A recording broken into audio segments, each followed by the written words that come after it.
Buongiorno a tutti e bentornati a Valgrande. Siamo in piena estate e in questo particolare periodo dell'anno nella nostra zona basta guardarsi attorno per vedere com'è la campagna polesana. Da un lato abbiamo campi di frumento ormai pronto per essere tagliato, anzi gli ultimi che sono ancora in piedi. In lontananza c'è un campo di mais, quindi con una striscia verde, e qui a casa nostra invece c'è il campo di frumento che è appena stato tagliato e di cui voi non ce la potete fare, ma io sì, possiamo sentire il profumo della paglia. Quei profumi che mi riportano un po' indietro negli anni, perché voi conoscete la nostra origine, le nostre radici, e questo profumo di paglia ci portava effettivamente alle nostre serate, alle nostre giornate, anzi scusate, di bimbi durante il periodo estivo. Quei profumi, quei colori che cerchiamo sempre di ricordare, di riportare e di far notare all'interno della nostra attività.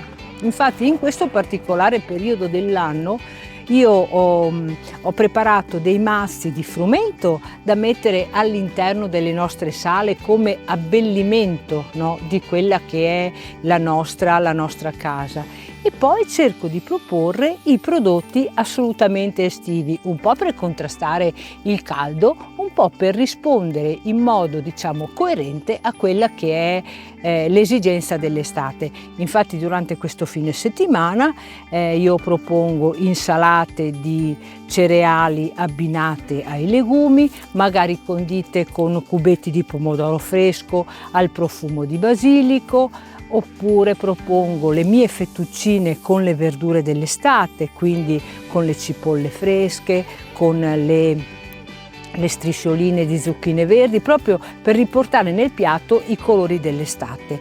E poi a chiudere i nostri pranzi, oltre ai tortini di verdure, allo strudel salato composto e ripieno di verdure, abbinati magari alle carni del nostro pollame, a chiudere i nostri pranzi io propongo i dolci. Adesso che abbiamo la frutta fresca, propongo anche i sorbetti preparati all'istante con la frutta fresca e il vino frizzante per chi lo vuole. Se siete curiosi quindi di venire a trovarci e poter vedere la meraviglia della bellezza polesana della nostra campagna, io vi invito a prenotare il vostro tavolo e lo potrete fare sempre con la solita modalità, quindi prenotando il tavolo attraverso i contatti che troverete tra le pagine social dove siamo presenti o tra le pagine del nostro sito. Io per il momento continuo e cerco ancora qualche spiga da portare in casa e vi auguro una buona e fresca settimana. Ciao!